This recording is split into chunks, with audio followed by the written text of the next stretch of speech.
হানিফ আহমেদের কথাতে পরি ফিক করে হেসে দিল। হানিফ আহমেদও হাসলেন। পরি নিজেকে যথেষ্ট স্বাভাবিক করার চেষ্টা করেছে। সমস্ত ঘটনা তার কাছে আবছা হলেও পরি জানে নীল সবকিছু জেনে বুঝেই করেছে। নীলের প্রতি আগাধ বিশ্বাস পরির। যদিও গত 3 বছর দেখা হয়নি, তার প্রায় 4 বছর কথা হয়নি। পরি হাসি থামিয়ে বলল, কি হবে আব্বু? হানিফ আহমেদ ভ্রু কুঁচকে বললেন, তুমি করে বলবি। তোর আব্বুকে কি তুই আপনি করে বলিস? পরি মাথা ঝাঁকিয়ে বলল, হুম। তাহলে আমাকে আপনি করে বলিস কেন? আর ভুল হবে না আব্বু, এখন বলো নাস্তাতে কি বানাবো? মা তুই অসুস্থ, এখন তোকে কিছু বানাতে হবে না। আর তোর আম্মু তো নাস্তা বানাচ্ছেই। তাহলে আম্মুকে সাহায্য করি। পরির কথাতে হানিফ আহমেদ মৃদু হেসে বললেন। আচ্ছা যা, দেখ কাজ করতে দেয় কি না। পরি উঠে দাঁড়িয়ে বলল, জোর করে করব। হানিফ আহমেদ হালকা হাসলেন। পরীকে অনেক আগে থেকে চেনেন উনি। মেয়েটার সাথে কখনো কথা না হলেও মেয়েটা তো কতটা নম্রভদ্র আর মিশুক তা উনি জানেন। আর সম্পূর্ণ ভালোবাসার কাঙাল। একটু ভালোবাসা পেলেই আঁকড়ে ধরে। পরীকে তো প্রথম দিন থেকে ওনার পছন্দ, তাই তো চেয়েছিলেন পরীর সাথে নীলের সম্বন্ধ পাকা করে রাখতে। কিন্তু ছেলের জন্য বাড়েনি। নীল সেদিন বাদ না সাজলে হয়তো আজ এভাবে ওদের বিয়েটা হতো না। হানিফ আহমেদ দীর্ঘ শ্বাস ছেড়ে পেপার পড়তে লাগলেন। মিসেস রাহিলা আর আফজাল হোসেন সোফায় হেলান দিয়ে বসে আছেন। কালকের ঘটনাটা তাদের মাথায় ঢুকছে না। কোথা থেকে ওই ছেলেটা এসে পড়লো, আর কেই বা এই ছেলে? মাথাটা ফাঁকা হয়ে যাচ্ছে। মেয়েটার যে কোনো ক্ষতি হবে না এই বিষয়ে ওনারা নিশ্চিত, কারণ নীল পরীকে বিয়ে করে নিয়েছে। তাছাড়া পরী কোনো বাধাও দেয়নি। তার মানে নীলকে পরী আগে থেকেই চেনে। নীলের সাথে যদি পরীর সম্পর্ক থেকেই থাকে, তাহলে মিসেস রাহেলা যখন পরীকে জিজ্ঞেস করেছিল তখন পরী বলেনি কেন? যদি ও বলতো ও প্রান্তের সাথেই ওনারা বিয়ে দিতে চাইতেন। ওনার মায়ের ইচ্ছে ছিল যে ওনারাই বাকি করতে পারতেন। কেউ কি চায় সংসারে অভিশাপ লেগে যাক? আফজাল হোসেন দীর্ঘশ্বাস ফেলে বললেন, রাহিলা, আমি কমিশনার সাহেবের থেকে খবর নিচ্ছি নীলটাকে আর আমার মেয়েকে আমি ফেরত চাই। কি পেয়েছিস কি? বিয়েটা কি কোনো ছেলে খেলা? আমি যতদূর যাওয়া দরকার যাব। মিসেস রাহেলা তেমন কিছু বললেন না। তিনি ভাবছেন, ছোট থেকেই তো মেয়েকে বলছি কখনো জোর করে বিয়ে দেব না। মেয়েকে সব সময় আশ্বাস দিয়েছি, নিজের সংসার ধ্বংস হওয়ার ভয়ে মেয়েটার সাথে অন্যায় করছিলাম না তো। তার মাথাটা ফাঁকা ফাঁকা লাগছে। সব কিছু কেমন গুলিয়ে যাচ্ছে। সুলতানা বেগম রাগে গজগজ করছেন। এই এতদিনের সাজানো প্ল্যান ওই নীল বলে ছেলেটা ভেঙে দিল। সব কিছু শেষ মুহূর্তে এসে শেষ হয়ে গেল।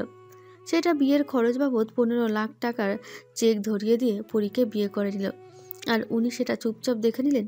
সুলতানা বেগমের ইচ্ছে করছে সমস্ত কিছু ছুঁড়ে ফেলে দিতে।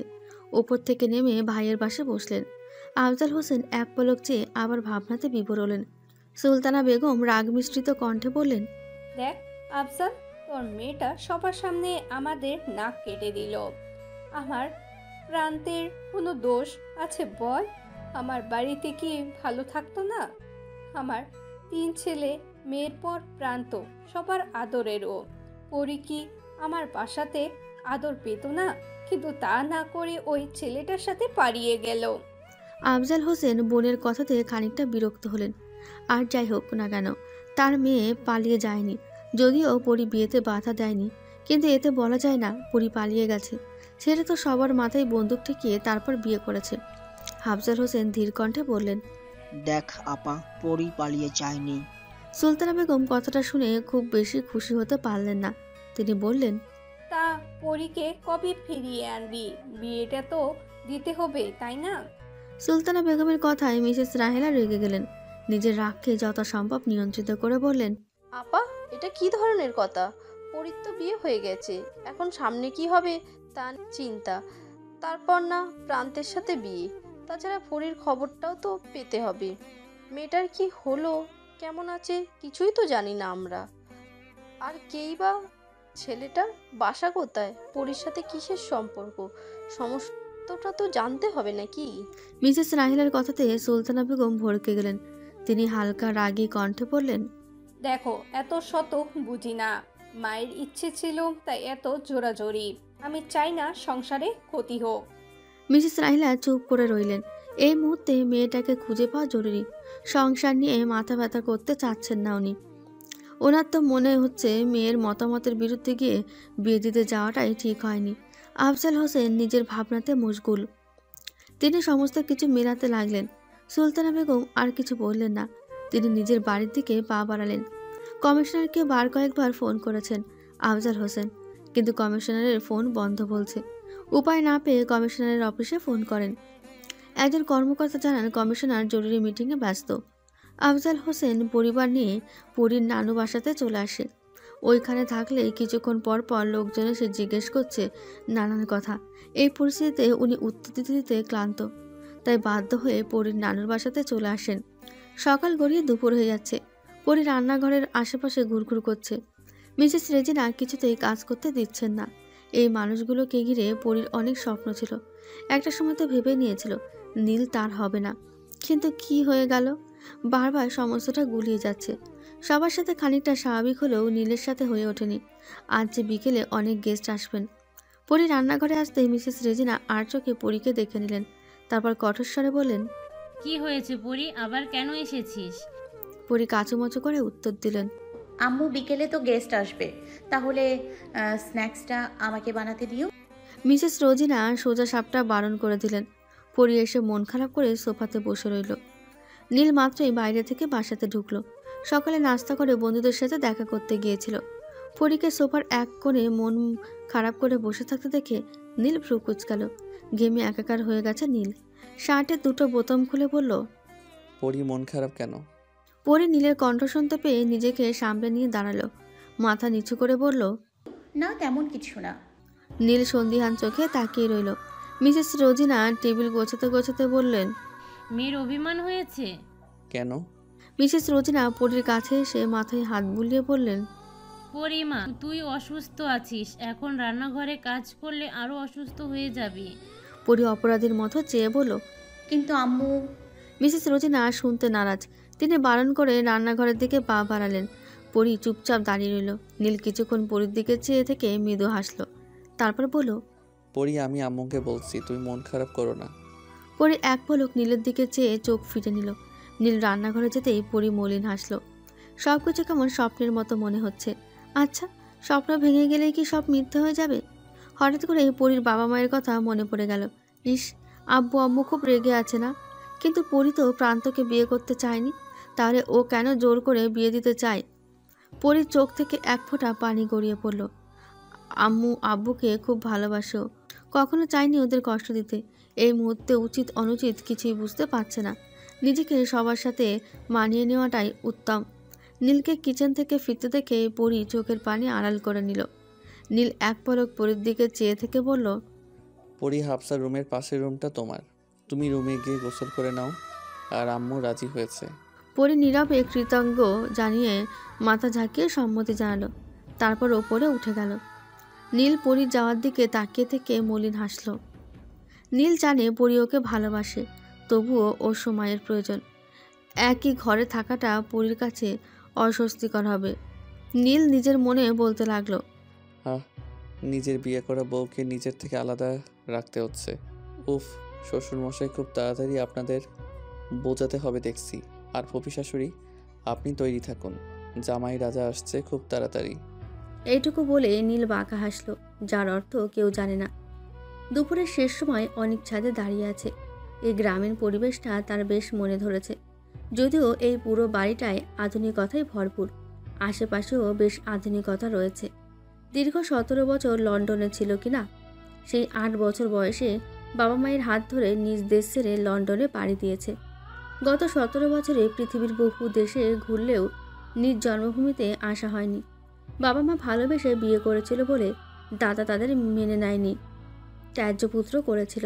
অনিকের বাবা মা আলাদা করে সংসার গড়েন। তারপর অনিক হয়। অনিকের যখন 8 বছর তখন ওর দাদা মারা যান। অনিকের বাবা মা যখন দেখতে যায় তখন ওর কাকারা বাসা থেকে বের হয়ে যেতে বলে। অনিকের বাবা রাগে অভিমানে তখনই বউ বাচ্চা নিয়ে বেরিয়ে আসেন। কিছুদিনের মাঝে লন্ডন যাওয়ার সুযোগ পেয়ে যায়। সেই থেকেই ওদের লন্ডনের পথ চলা। অনেক ছাদের এক কোণে গিয়ে একটা সিগারেট ধরালো। সিগারেটের সুখ টান দিচ্ছিল, আর তখনই একজোড়া চোখ অনিকের দিকে তাকিয়েছিল। অনেকটা কাছে হওয়াতে সিগারেটের ধোঁয়াতে কাশতে লাগলো। কারো উপস্থিতি টের পেয়ে অনেক সিগারেট ফেলে দিল। পেছন ফিরে তাকাতেই হাফসাকে দেখতে পেল। হাফসাকে দেখে সৌজন্যমূলক হাসি দিল। হাফসা কাশি থামিয়ে বলল, আপনি স্মোকিং করেন? হাফসার কথাতে অনেক ভ্যাবাচাকা খেল। কেন স্মোকিং করতে পারে না সে? 5 ফিট 10 ইঞ্চি লম্বা, উজ্জ্বল ফর্সা গায়ে রং। লন্ডনের স্মার্ট ছেলে যে বড় বড় কনফারেন্সে মিটিং তুড়ি মেরে করে দেয়, সেই হাফসার সামান্য কথার উত্তর খুঁজে পাচ্ছে না। হাফসা ভ্রু কুঁচকে দাঁড়িয়ে আছে। কিছুক্ষণ কথা মিলিয়ে অনেক বলল, কেন আপনাদের দেশে কেউ বুঝি স্মোকিং করে না? অনেকের কথাতে হাফসা থ হয়ে গেল। হাফসা চোখ ছোট ছোট করে তাকিয়ে বলল, আপনাদের দেশ বলতে? অনেক মৃদু হেসে বলল, আমি লন্ডনে সিটিজেন প্রাপ্ত, 8 বছর বয়স থেকে লন্ডনে আছি। হাফসা কিছুক্ষণ ভেবে বলল, তাহলে ভাইয়া যে বলল আপনি ওর ফ্রেন্ড? আমি আর নীল মাস্টার্স একসাথে শেষ করেছি। হাফসা অবাক হয়ে বলল, তার মানে আপনিই ভাইয়ার বিজনেসের শেয়ার হোল্ডার? অনেক হালকা হেসে বলল, বেশি নয়, 25%-এর আগে জানলে 50%ই নিয়ে নিতাম। হাফসা অনেকের শেষ কথাটা বুঝতে পারল না। হাফসা কৌতূহল হয়ে বলল, মানে হলো নীল গত 3 বছরে যে সাফল্য পেয়েছে তা আমার বাবা 17 বছর ধরেও পায়নি। অবশ্য নীল আমাকে বেশি পরিশ্রমী, আর লাস্ট ইয়ারের রেজাল্টে তো আমরা সবাই হতবাক, যেহেতু নীল বিডিতে ভালো স্টুডেন্ট ছিল না, সেখানে লন্ডনের মতো দেশে এমন অবিশ্বাস্য রেজাল্ট। হাফসা মুগ্ধ হয়ে সব কথা শুনছিল। ভাইয়ের নামে প্রশংসা নেহাতি মন্দ নাই। হাফসা মৃদু হেসে বলল, আচ্ছা, সবই বুঝলাম, এখন নিচে চলুন। অনেক পকেটে হাত দিয়ে বলল, এখন কেন, একটু পরেই যাই। হাফসা ফোনে টাইম দেখার পূর্বেই নীল এসে হাজির। নীল অনেকের সাথে হাত মিলিয়ে বলল, অনেক সব ঠিকঠাক তো? কোনো সমস্যা হচ্ছে কি? অনেক মৃদু হেসে বলল, no bro, all is well. Neel হালকা হেসে বলল, ওকে, কাল থেকে তোকে নিয়ে সব জায়গাতে যাব। সকালে ঘুমিয়েছিলি তাই ডাক দেইনি। এখন নিচে চল। তারপর সবাই ছাদ থেকে নিচে চলে আসলো। বিকেল 5টা, বাড়ি ভর্তি মেহমানদের ছড়াছড়ি। সবার উদ্দেশ্য নতুন বউকে দেখা। পরি হালকা গোলাপি রঙা কটন কাপড়ে 3 পিস পরে আছে। মুখে নেই কোনো আভিজাত্যের ছোঁয়া। আশেপাশের মানুষেরা খানিকটা অবাকই হয়েছেন। নতুন বউ তো ভারী জামা কাপড়, ব্রাইডাল মেকআপ করে থাকবে, কিন্তু না, পরি তো একদম সাদাসিধে সেজে আছে। পরি সৌন্দর্য বলতে হলুদ ফর্সা গায়ের রং, লম্বা 5 ফিট 3, চোখ দুটো মাঝারি সাইজ, যুগল ভ্রু, নাকটা মোটাও না আবার সরুও না, ঠোঁট হালকা গোলাপি, কোমরের ওপর অব্দি সিল্কি ভাঙা চুল। গোলাপি রঙা 3 পিসে পরির সৌন্দর্য তরতাজা লাগছে, একদম স্বচ্ছ সতেজ ফুটন্ত ফুলের মতো। খানিকটা যে অসুস্থ তা বোঝাই দেয়। কে বলবে মেয়েটার ওপর গতকাল কত বড় ঝড় বয়ে গেছে। মেহমানরা খুঁটিয়ে খুঁটিয়ে পরীকে দেখছে। আহামরি সৌন্দর্য খুঁজে না পেলেও কোনো ত্রুটি খুঁজে পাচ্ছে না তারা। এতে প্রশংসা করতেই হয়। পরি সবার সাথে কুশল বিনিময় করে কিচেনে গেল। 1 ঘন্টা ধরে পরি আর হাফসা স্ন্যাক্স বানিয়েছে। মেহমান আসাতে পরীকে ডেকে নিয়ে যায় মিসেস রোজিনা। পরি কিচেনে হন্তদন্ত হয়ে ঢুকলো। হাফসা একা হাতে সামলাচ্ছিল। পরীকে দেখে স্বস্তির নিঃশ্বাস ফেলল। পরি খুন্তি হাতে ফ্রাই প্যানে টিকিয়া ভাজতে লাগলেন। সমস্ত কিছুই প্রায় শেষ। পরি শেষটুকু ভাজতে ভাজতে হাফসাকে বলল, হাফসা প্লেটগুলো ক্লিন করে ফেল, আমার প্রায় হয়ে গেছে। হাফসা সম্মতি জানিয়ে কাজ করতে লাগলো। পরি রান্নাবান্না তেমন পারে না, কিন্তু শৌখিন রান্নাগুলোতে বেশ এক্সপার্ট। ভাজা কমপ্লিট করে হাফসা আর পরি মিলে পরপর নাগাস, টিকিয়া, পকোড়া, মোমো